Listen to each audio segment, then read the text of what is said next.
Le dernier quart d'heure de Smart Bourse chaque soir, c'est le quart d'heure thématique. Le thème ce soir, comme régulièrement, c'est celui de la finance responsable et des enjeux pour la finance responsable en 2022. Je mets en avant l'idée qu'il y a peut-être une petite crise de la quarantaine pour la finance responsable en ce moment. On va en discuter avec Vincent Auriac, que j'accueille à mes côtés en plateau. Bonsoir Vincent. Bonsoir. Merci beaucoup d'être là. Vous êtes le président d'Axilia et je suis ravi de vous accueillir pour la première fois ici parce que j'ai très envie d'avoir votre sentiment et votre analyse justement de ce que j'appelle la crise de la quarantaine de la finance responsable.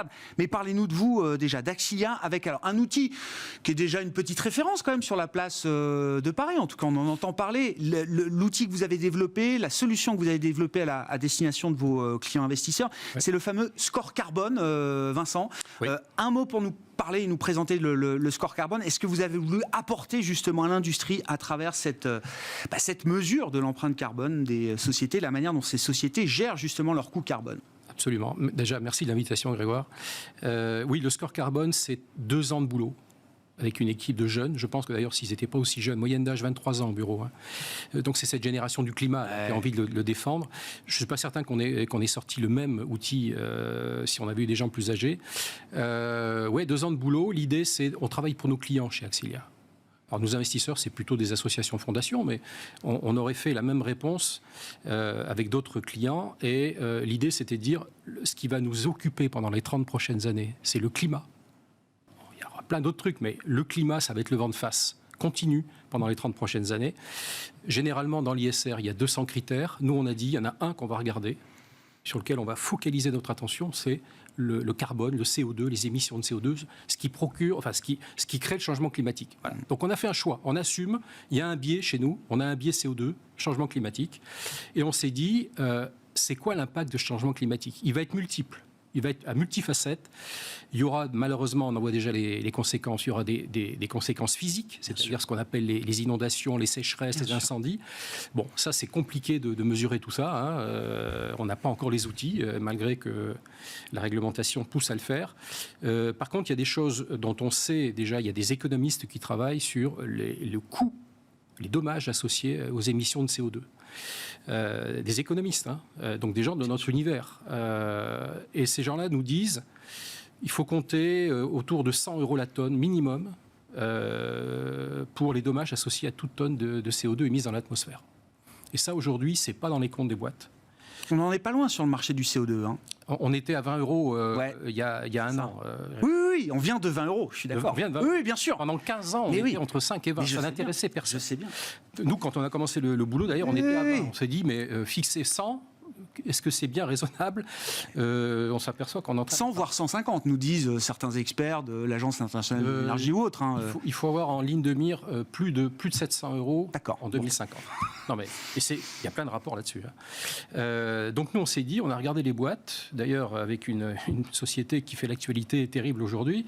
On s'est dit, les entreprises payent plein de factures. Les salariés, les fournisseurs, les matériaux, l'État, les impôts. Il y a une facture qui n'est pas payée, c'est le carbone.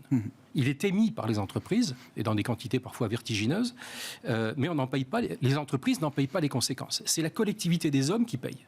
Et donc on s'est dit, avec tous les jeunes autour de moi, on s'est dit, qu'est-ce qui se passerait si la nature, qui n'est pas une entité juridique, qui peut effectivement envoyer des factures. Mais imaginons qu'elle existe, si cette nature envoyait une facture aux entreprises sur les dommages associés au CO2 qui est émis.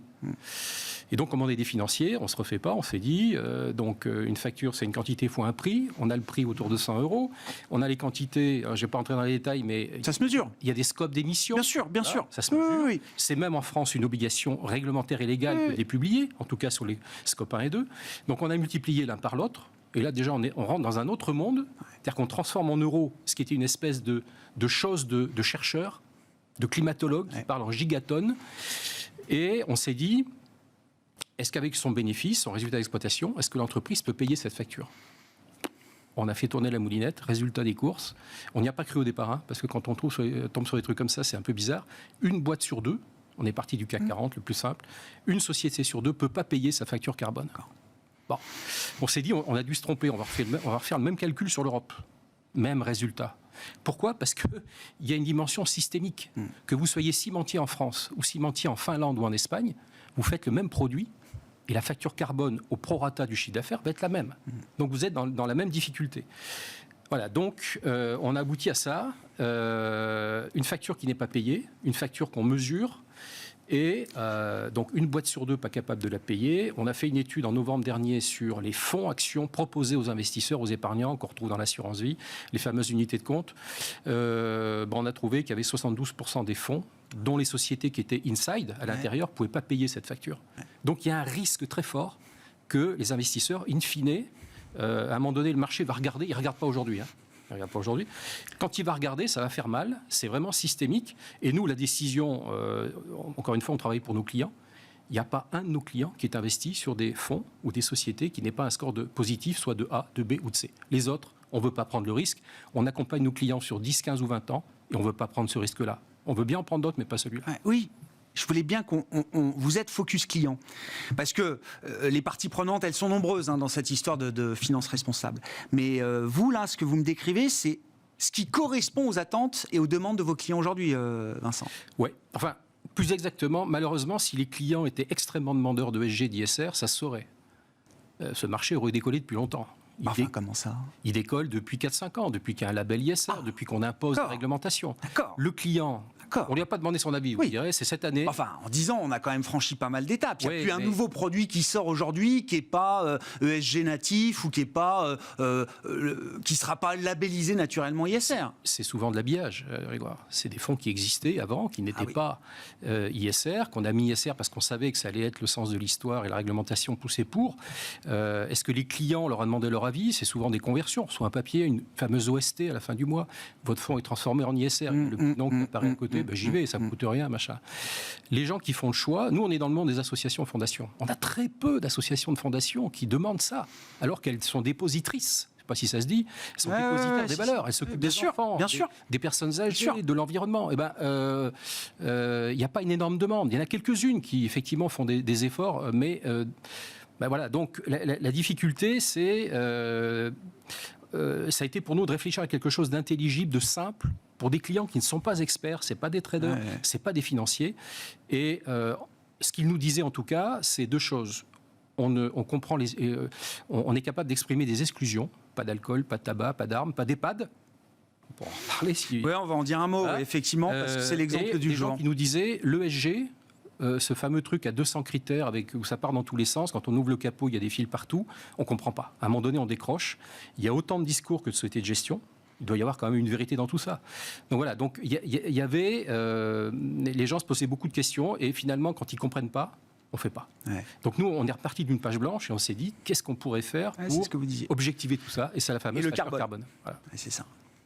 Oui, intéressant l'exemple d'Orpea, parce que c'est vrai que je discute avec beaucoup d'investisseurs et en fait je leur demande de venir raconter d'une certaine manière leurs contradictions vis-à-vis ces enjeux de responsabilité qui pèsent sur la finance aujourd'hui comme sur n'importe quelle activité, sur n'importe quelle industrie. Et quel que soit le sujet que je prends, je vois des contradictions de plus en plus intenses, des dissonances de plus en plus intenses entre des régulateurs, des politiques qui veulent aller toujours plus vite, jusqu'à forcer parfois des rationnels industriels et à les mettre peut-être en situation de rupture, confère l'interview de Carlos Tavares la semaine dernière, le patron de Stellantis, et puis des dissonances de marché. C'est-à-dire, je veux investir dans l'énergie verte demain, mais bon, il y a eu une bulle, derrière ça s'est cassé la figure, et puis aujourd'hui, de toute façon, il faut qu'on fasse le pont, et ce dont on a besoin, c'est du fossile.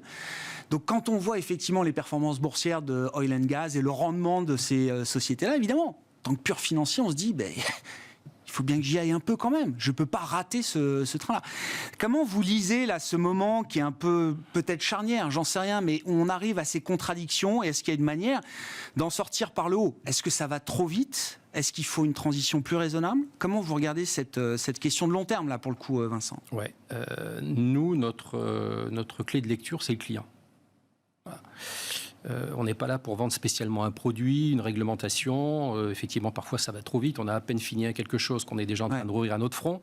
Donc nous, on travaille pour nos clients. On est payé par nos clients. Donc nos clients nous disent des choses très précises. Donc je reviens au début de la question. C'est l'actualité d'aujourd'hui. Mais il y a déjà 2 ans, un client nous a dit « Je ne veux pas investir dans les maisons de retraite, dans les opérateurs de maisons de retraite. » Quel est le rationnel, démographiquement parlant ? c'est quand même un secteur qui est forcément un secteur d'avenir. Ils ne remettent pas ça en cause, Grégoire. C'est juste une question de cohérence. C'est une association qui s'occupe de personnes âgées. En l'occurrence, c'est les petits frères des pauvres. Cette association envoie des bénévoles chez les personnes âgées, précaires, financièrement, isolées, pour faire que leurs derniers jours soient heureux. Chez eux. C'est ce que veulent 90% des Français. Maintien à domicile, oui. Ils ne veulent pas aller en EHPAD, ils veulent être chez eux. Donc, partant de là, la cohérence dans leur esprit, c'est de dire, si nous, on travaille au quotidien pour maintenir les gens chez eux, ce n'est pas pour encourager l'externalisation de cette retraite à travers des opérateurs d'EHPAD. Une fois qu'on a dit ça, on n'a pas résolu le problème effectivement, de la perte d'autonomie. Est-ce qu'on pourra maintenir tout le monde à domicile? Combien ça coûtera, etc. C'est juste un sujet de cohérence. Après, on peut en trouver d'autres. Ouais. Bon, voilà. Et ça, c'est souvent un mot qui est oublié, la cohérence. La transparence, la cohérence, il y a des mots simples comme ça qui sont souvent oubliés. Alors donc, quand ils nous ont dit ça, ce client-là, moi, je me suis dit, attention, c'est pas une question habituelle. Je vais aller voir les gérants. Donc, j'ai fait le tour, on est allé voir 4-5 gérants, tous labellisés ISR. Voilà. Et en fait, j'ai été assez surpris de voir qu'il n'y avait pas de sujet pour eux. Le business est légal. Les notes ESG sont bonnes. Les scores de controverse, c'est une invention un peu plus récente, qui donne un peu les signaux faibles, les bruits qu'on entend à la télé, à la radio, dans les médias, les procès, les machins. Les notes de controverse ne sont pas mauvaises. Alors que, quand je suis allé les voir, il y avait eu 2 reportages à la télé, quand même, pas piqués des hannetons. Il y avait déjà eu un bouquin du même genre que celui qui est sorti, avec des choses très précises. Voilà. Et on s'est amusé à faire des calculs et on s'est dit, on a très but de vue que sur 2-3 sujets, s'il y avait vraiment, à un moment donné, ces boîtes devaient payer le juste prix des choses, économiquement, ça saute. Donc ce sont des sociétés qui vivent de la tension des intrants, les personnels, etc., etc. Donc à un moment donné, vous savez que vous avez une probabilité que ce genre de boîte sorte, et ça n'a pas loupé. Ça a tenu 2 ans. 2 ans après, il y a un autre bouquin qui sort, et toutes les conséquences, toutes les causes étaient connues. Donc voilà, c'est les mêmes sujets. J'ai pas lu le bouquin. Non. Mais le marché non plus, il l'a pas lu. Hein. Mais le marché, il n'a pas attendu pour réagir. Je renvoie les gens au bouquin de Jean Arcelin qui a été publié il y a 2 ans. Maman, tu verras, tu seras bien, avec un titre terrible. Il y a des détails dedans qui, malheureusement, ne laissaient pas courir beaucoup de. Voilà. Bon, à suivre, Vincent, hein, on continuera de parler de ces sujets avec vous, hein, mais effectivement, voilà, il n'y a pas de solution facile à évidente. Non, il n'y a pas de solution facile. Et donc, voilà, réflexion en cours sur ces sujets de finances responsables pour être au mieux en adéquation, en cohérence avec les attentes de ses clients, pour le coup, quand on est président d'Axilia. Merci beaucoup, Vincent. Vincent Aurillac, qui était avec nous dans le quart d'heure thématique de Smart Bourse ce soir.